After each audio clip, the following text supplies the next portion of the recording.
futebol, grandes times surgem, mas raríssimos alcançam algo maior. Existe um momento em que o talento, a tática e a mentalidade acabam se alinhando e o elenco entra em simplesmente um estado perfeito. Hoje vamos revisitar alguns dos maiores elencos de uma única temporada da história do futebol, anos em que esses times pareciam simplesmente imparáveis. E não tem como falar de um time imparável se citar o Barcelona de 2010-2011, do Guardiola. É aquele tipo de time que parece que jogava outro esporte de tão organizado. Ele não foi apenas campeão, né, cara? Os caras simplesmente mandavam nos jogos e faziam qualquer adversário correr atrás da bola o tempo todo. Se você via os melhores momentos dessa época, se você não era nascido, se você não via futebol nessa época, cara, tudo girava em controlar os espaços do campo. O time ele sempre tinha alguém livre para jogar. O Daniel Alves, né, praticamente virava ponta pela direita. O Abidal segurava mais para trás.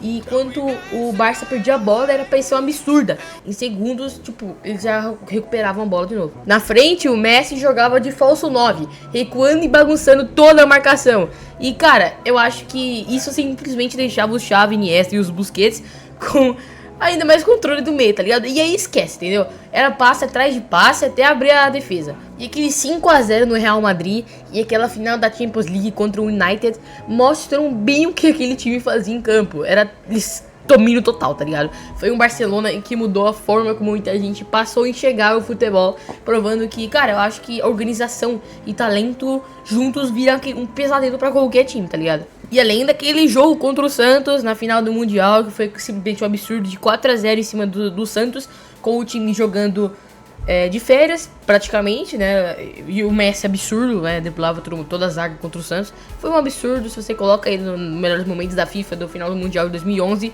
foi simplesmente um domínio total e uma vergonha pro Santos. Bom, cara, se eu citei o Barcelona em times imparáveis, eu tenho que citar também o seu clássico rival, o Real Madrid.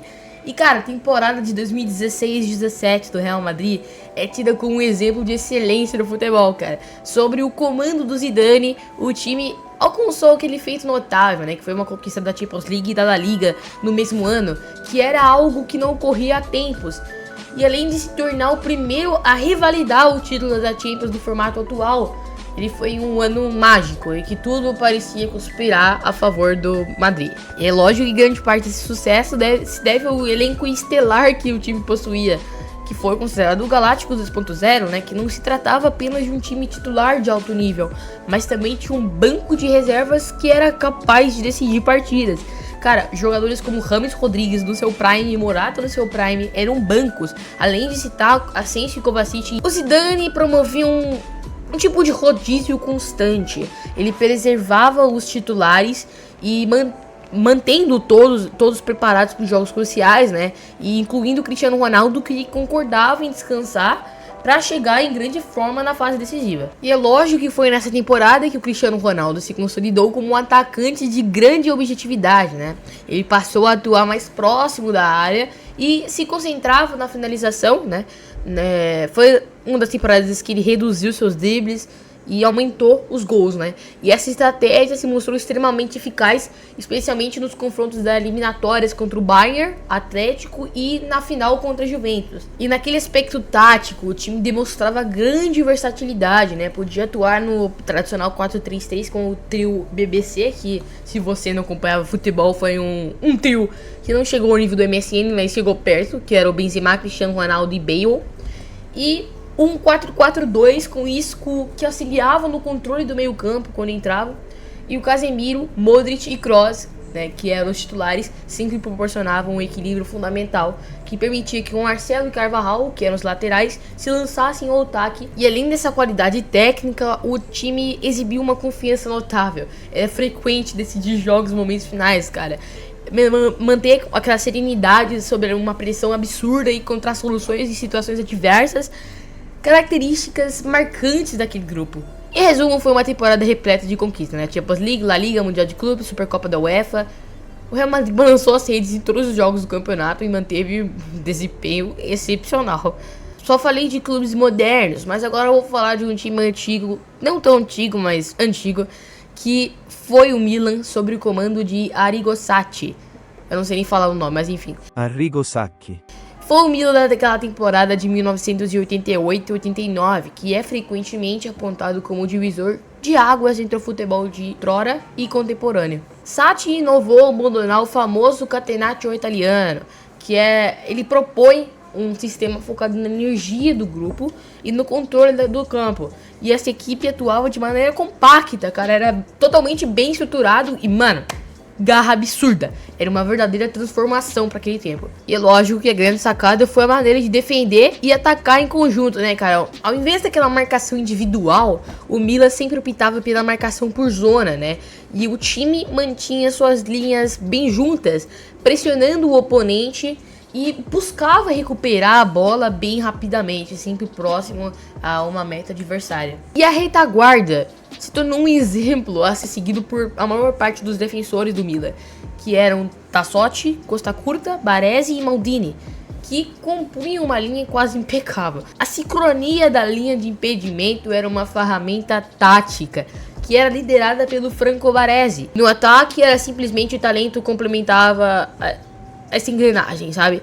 Era Gullit, né? O Gullit adicionava potência e inventividade, enquanto o Van Basten, que era o artilheiro implacável dessa época, o ápice dessa parceria aconteceu no 5-0 de novo, novamente, contra o Real Madrid, em 1989, uma partida que ilustrou o poder do coletivo do Milan. E esse impacto deixado por esse time foi imenso.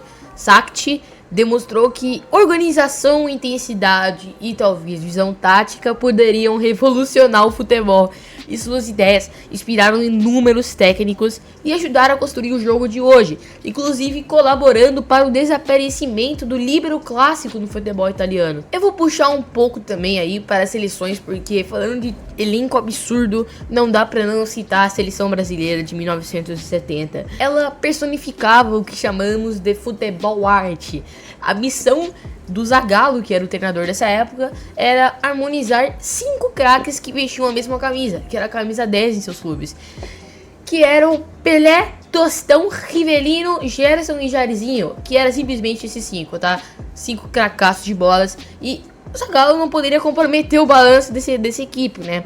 E ele obteve sucesso com um esquema totalmente ofensivo, dinâmico e principalmente sagaz. O time atuava num 4-3-3 que sempre virava 4-2-4 de acordo com a movimentação no ataque. Tostão era simplesmente fundamental, voltava como um falso 9, trocando passes e liberando espaços para os cortes de Jairzinhos e as investidas para a área do Pelé. Enquanto isso, o Gerson orquestrava o jogo de trás com passes longos e precisos. E cara, Rivelino alargava o campo pela esquerda, né? E no ataque, cada jogador tinha um papel totalmente bem definido. Jairzinho explorava o espaço com força e velocidade e deixou a sua marca em todas as partidas da Copa. E é claro que o Pelé ligava a criação e a conclusão das jogadas, já que ele era o verdadeiro camisa 10 daquela equipe. E ele decidia e assistia com espontaneidade. Clodoaldo, por sua vez, que era quem assegurava o equilíbrio da equipe no meio, bem parecido com o que o Busquets fazia no Barcelona. Ele sempre segurava a bola com habilidade e total inteligência. E agora voltamos mais para a era moderna, sob o comando de Jupp Heynckes. O Bayern de Munique da temporada de 2012 e 2013 ficou eternizado como uma máquina bávara. Sim, você deve entender aí a máquina bávara, que foi após a dolorosa derrota na Champions League do ano anterior, que foi dentro de casa. O time acabou dando uma volta por cima e conquistando a inédita tríplice coroa para um clube alemão. E essa espinha dorsal era um 4-2-3-1. De grande versatilidade. No gol, o Manuel Neuer transmitia total segurança, claro. E com Dante Boateng formando uma dupla de zaga imparável, que você deve se lembrar disso. Enquanto Felipe Lahm e Alaba, que foram extremamente laterais ótimos, sempre impulsionavam o ataque com vigor. No meio de campo, Schweinsteiger cadenciava o jogo ao lado de Javi Martinez, que oferecia total solidez, né? E mais à frente, Thomas Müller era mestre em encontrar espaços e transformar seus movimentos em oportunidades claras de gol. E a pressão após a perda de bola era implacável. Cara, um ponto que ficou nítido na semifinal histórica contra o Barcelona com 7-0 no agregado. E pelos lados do campo tinha a dupla Ribéry e Robben, que era a faísca criativa dessa época, que foi atuando com o pé invertido. Eles se infiltravam para arrematar, podemos dizer, ou abrir caminho para os laterais.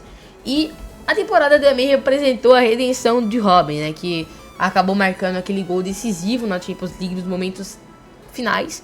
E o Ribéry, por sua vez, viveu seu melhor momento individual, que foi reconhecido entre os craques do planeta naquele ano, que inclusive eu não vou entrar em partes aqui por aqui, mas pra mim o Ribéry merecia aquela bola de ouro de 2013, foi uma temporada absurda. E a supremacia foi inquestionável, cara. Títulos da Bundesliga, Champions League, Copa da Alemanha, com estatísticas incríveis em gols pró e contra.